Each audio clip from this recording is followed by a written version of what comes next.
नारद जी ने प्रश्न किया, महाराज इस भागवत कथा को कहने वाला कौन? बाकी की जितनी भी कथा है वो नैमिषारण्य के पावन तीर्थ के ऊपर सूतदेव जी के मुखारविंद से सौनक इत्यादि 88,000 ऋषियों ने श्रवण किया। और 88,000 ऋषियों ने एक प्रश्न किया, महाराज इस भागवत कथा का जन्म कब और कैसे और कहाँ हुआ? इस धरा धरती के ऊपर सबसे पहले कथा कहाँ हुई? किसने कही? कौन था? जिस कथा से मुक्ति मिलती है वो कथा कहने वाले कौन थे? उसे बनाने वाला कौन था? तो सूतदेव जी ने कहा, ऋषि सुनो, मैं तुम्हें इस भागवती कथा को श्रवण करवाता हूं। सरस्वती नदी के तट के ऊपर बैठे हुए वेद व्यास जी महाराज, मन बड़ा उदास है, मन बड़ा व्यग्र है व्यास जी का। तट के ऊपर वेद व्यास जी बैठे हैं, लेकिन मन बड़ा चिंता। नारद जी आए और नारद जी ने देखा, वेद व्यास जी आप पुराणों के लिखने वाले, ग्रंथों के लिखने वाले, और आप चिंता में। मेरे मन को शांति नहीं। तो देवर्षि नारद जी ने 4 श्लोक दिए।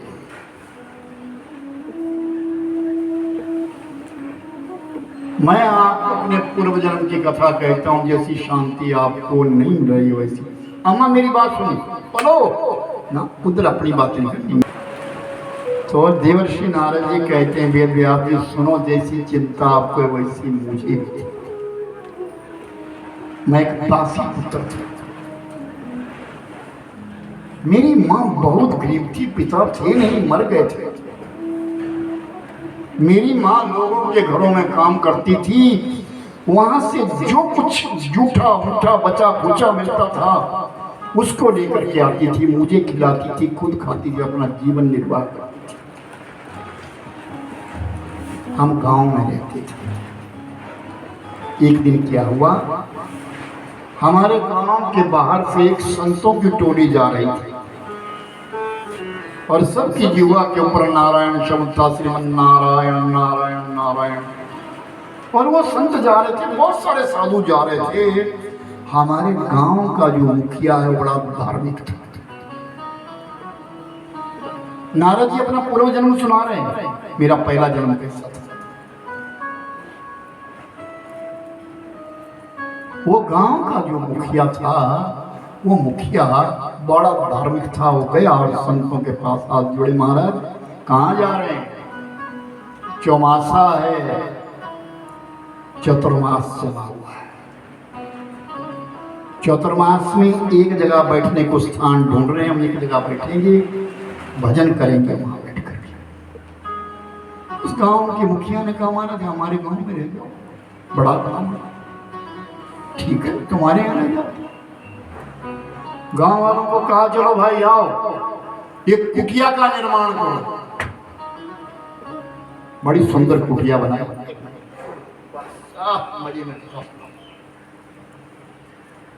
बड़ी सुंदर कुटिया का निर्माण किया गया। और जब कुटिया बन करके तैयार हो गई तो साधु संत बैठ गए। फिर मुखिया ने गांव वालों से कहा, भाई जिसके घर में दूध है वो दूध लाओ, जिसके छाछ है छाछ लाओ, जिसके पास अन्न है वो अन्न लाओ, जिसके पास जो चीज है वो अपनी श्रद्धा से लेकर के आओ और इन संतों को दे। और वो साधु प्रसन्न हो गए। और संतों का काम क्या है? परमार्थ के लिए काम करना। उन्होंने कथा शुरू कर दी। दिन में वो राम कथा कहने लगे और रात्रि में वो कृष्ण कथा कहने लगे। सारा गांव इकट्ठा हो गया। वर्षा का मौसम था, बरसात थी, सब आनंद पूर्वक अपने जीवन को जीने लगे। तो मेरी माँ को समय नहीं है, उसको तो दूसरे घरों में जाएगी, काम करेगी, वहां से कुछ लाएगी, तब खाएगी, मुझे खिलाएगी। उसने एक दिन मेरी बाजू पकड़ी और मुझे ले गई और संतों के पास दे दिया, महाराज ये मेरा बालक है, आपके पास रहेगा, कुछ सीख लेगा, कुछ खा पी लेगा, सारा दिन घूमता रहता। मेरी उम्र थी 5 साल की। नारद जी सुना रहे अपनी कहानी। तो संतों की शरण में चला गया और संतों ने जो कहना मेरी समझ में कुछ ना आया, मैं इसे घूमता रहता। और एक साधु ने, जो सबसे बड़े साधु थे, वृद्ध साधु थे, सबसे बुजुर्ग थे, उन्होंने पूछा तुम्हारा नाम क्या है? तो गरीबों के नाम होते कहाँ? मैं तो गरीब था, मेरा नाम कहाँ? मेरा नाम कोई रखा ही नहीं है। कोई बेटा बोल रहा है, कोई बेटी बोल रहा है, कोई भाऊ बोल रहा है, कोई निक्कू बोल रहा है, टिक्कू बोल रहा है, मेरा कोई नाम नहीं। तो संतों ने कहा आज हम तुम्हें नाम देते हैं, तुम्हारा नाम हरिदास होगा। क्या नाम होगा? क्या नाम होगा? हाँ बोला करो साथ में, हरिदास। मैं बड़ा प्रसन्न हुआ कि मुझे नाम दिया, मेरा नाम हरिदास।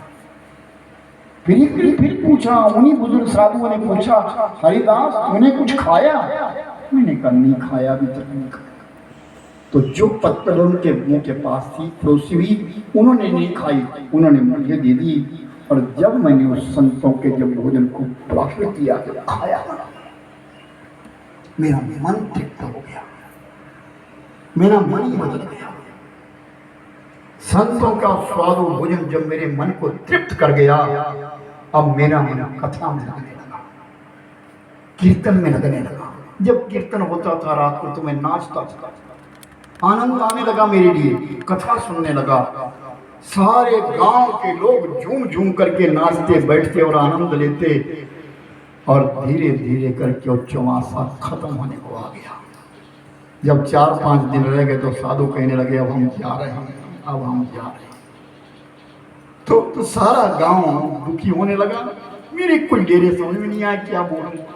और एक दिन वो आया जब साधु संतों ने अपनी अपनी झोली उठाई और अपने गंतव्य स्थान की ओर निकल गए।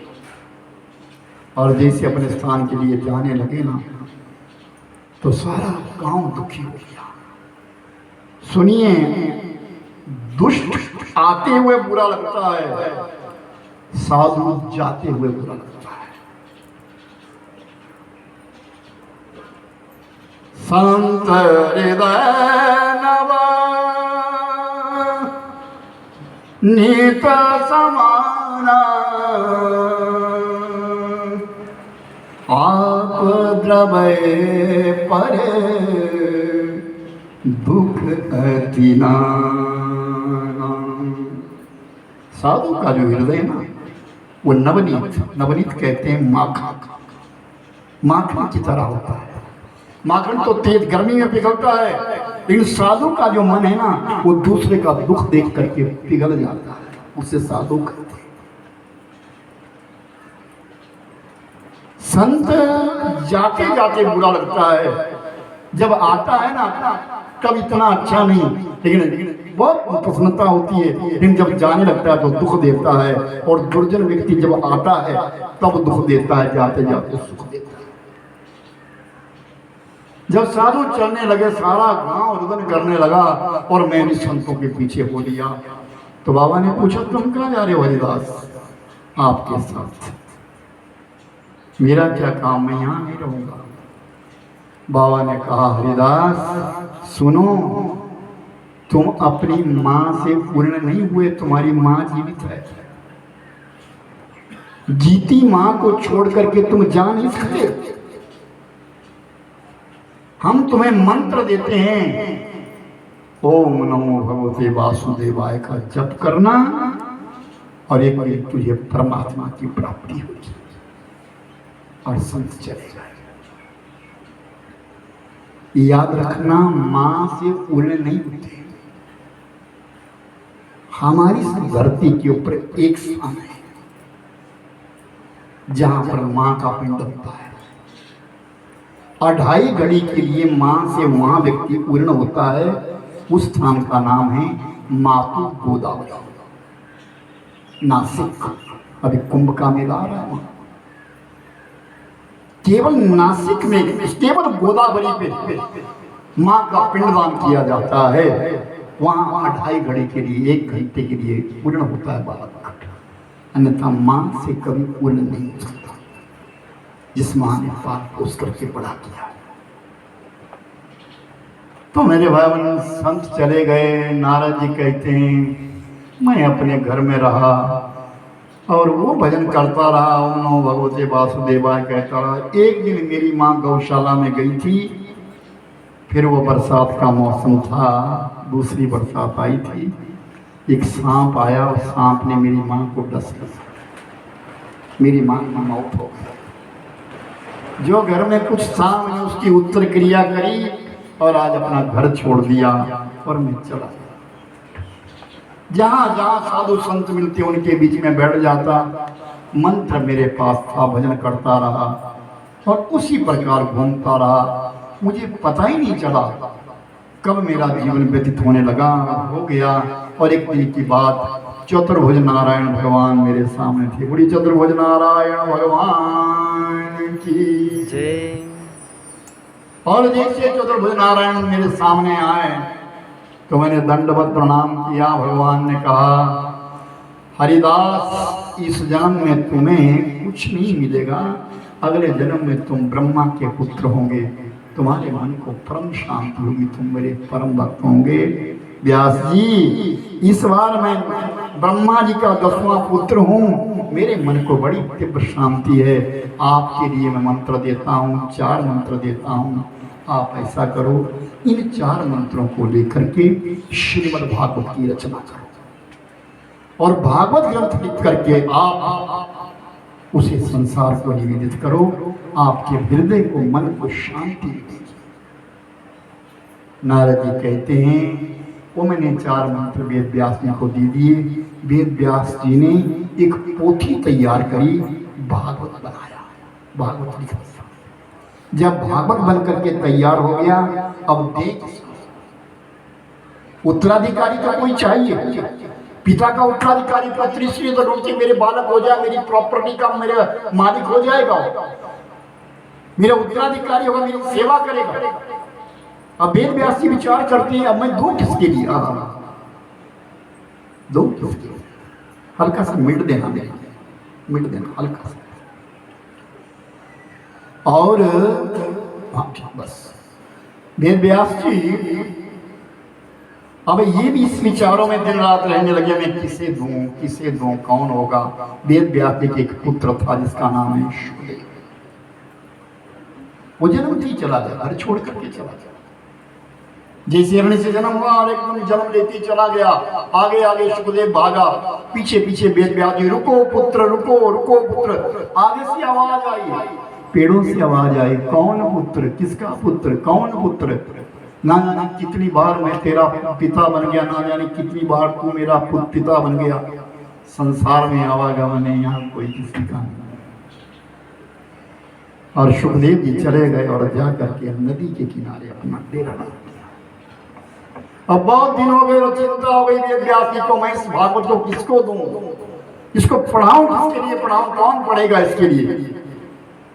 तो अपने शिष्यों को बुलाया, उन्हें कहा कि जाओ इस भागवत के विषय में शुकदेव को बताओ।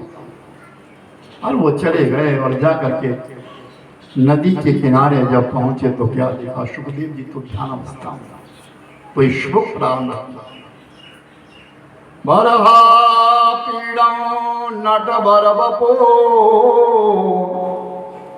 कर्णयो कर्णिकार विभ्रदमास कनक कपिसां वैजयन्तीं जमाला रंध्रान वेणुरधर सुदया पूरयन् गोपवृन्दये वृन्दारण्यं स्वपदरमणो प्राविशद गीत कीर्ति। भगवान की प्रशंसा कर। तो सुखदेव जी ने कहा, नहीं नहीं नहीं नहीं, वो माखन मांगता है, वो मिश्री मांगता है, मैं कहां से लाऊंगा? नहीं मांगता, वो प्रेम, वो प्रीति मांगता है। सुखदेव जी प्रेम मांगता है। ये जो तुमने श्लोक पढ़ा है कहाँ लिखा है? भागवत ग्रंथ में। कितने श्लोक हैं? 18,000। कहाँ है? तुम्हारे पिता के पास। सुखदेव लौट गया और अपने पिता के पास आया और पिता के चरणों में प्रणाम किया।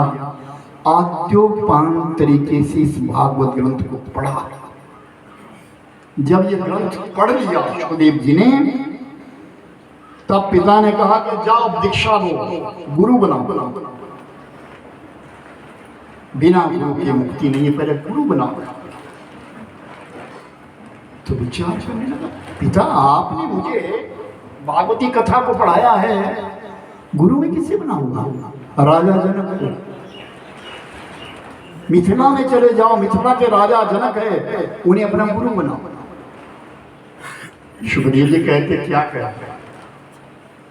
एक राजा मेरा गुरु? मैं विरक्त हूं, वैरागी हूं, मुझे संसार से मुझे कोई मोह नहीं है, और मैं एक राजा को अपना गुरु बनाओ? हाँ, तुम्हारे गुरु राजा होंगे, जाओ जनक को अपना राजा, अपना गुरु बनाओ। और सुखदेव जी ध्यान से सुनिएगा। सुखदेव जी चले गए और जा करके जब जनकपुर में पहुंचे तो क्या देखा? सुवर्णमय सिंहासन के ऊपर, सोने के सिंहासन के ऊपर राजा जनक विराजमान बैठे और सभा दरवाजे के ऊपर खड़े होकर के सुखदेव ने देखा, अरे सोने के सिंहासन पर बैठा हुआ राजा मेरा गुरु कैसे हो सकता? मैं तो विरक्त, मेरा गुरु कैसे हो सकता? इतने में एक व्यक्ति आया और बड़े जोर से पुकार करी राजा जनक से, महाराज मिथिला नगरी में आग लग गई। राजा जनक ने कोई ध्यान नहीं दिया।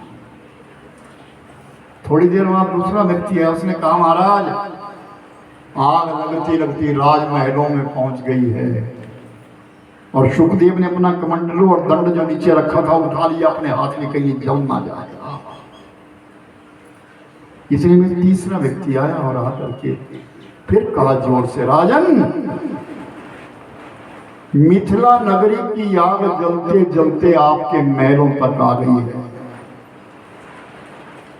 और महलों को मुनारा जल रहा है। फिर क्रोध में बोला आगे से राजा जनक, दगदायाम मिथिलायाम मम देते कदा, अगर मिथिला जली तो जलने दे, मेरा क्या जला जो मैं साथ लाया था। तब सुखदेव ने अपना कमंडलू देखा, इस कमंडलू से मुझे प्रेम है और ये सोने के सिंहासन पर बैठा हुआ कह रहा है कि जलने तो जलने दे, मेरा क्या जला, मैं ना साथ लाया था ना दे करके जाऊंगा।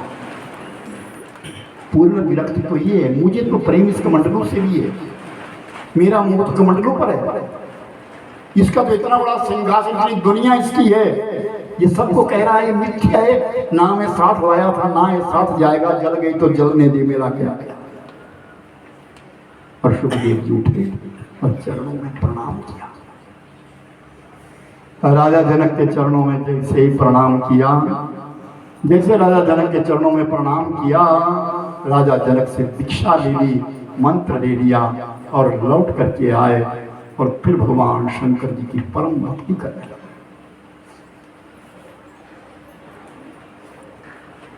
मेरे भाई बहन, कौरव और पांडवों के बीच में युद्ध हुआ, कौरव हार गए, पांडव जीत गए। और पांडव जीत करके आज राज सिंहासन के ऊपर जो युधिष्ठिर बैठ गया। भगवान कृष्ण युद्ध समाप्त करवा करके अपनी द्वारिका के लिए जाने लगे तो विदाई दी। पांडवों ने जब विदाई दी और कृष्ण जब जाने लगे, रथ के ऊपर जब आरूढ़ हो गए, तो पांडवों की मां पीछे से दौड़ी दौड़ी आई, रुको कृष्ण रुको, रुको कृष्ण रुको। भगवान कृष्ण ने कहा, बुआ क्या बात है,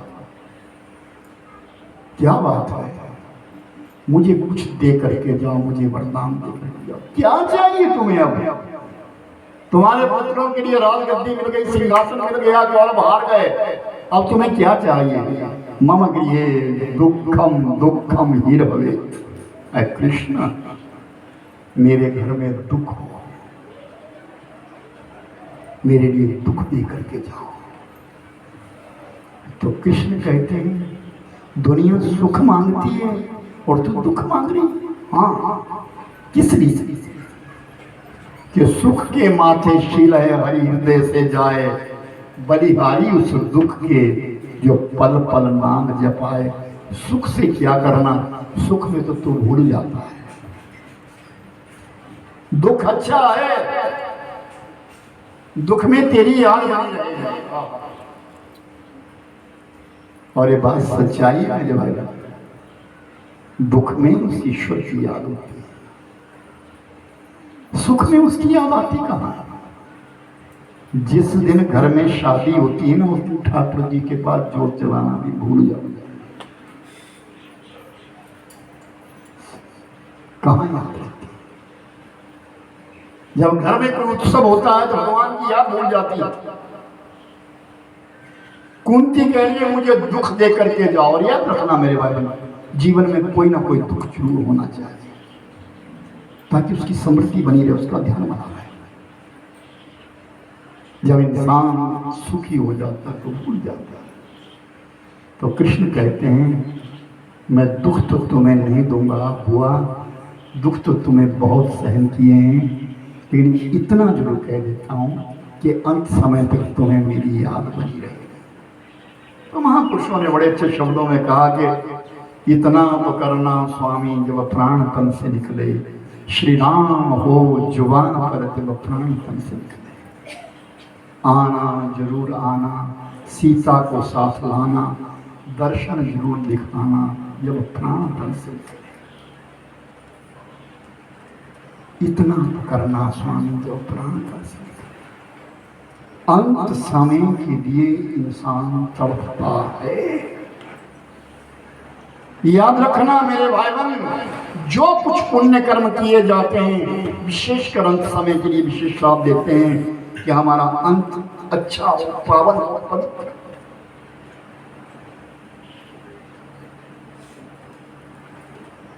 कितने लोग ऐसे हैं देखे हमने अपने जीवन में, जो अंत समय में स्मृति भूल जाते हैं, ध्यान नहीं देता, यहाँ तक कि अपनों को नहीं पहचानते, अपनों को भी नहीं पहचानते, भूल जाते, याददाश्त खत्म हो जाती है। भगवान की याद कहाँ रही? इतना आशीर्वाद देता हूं।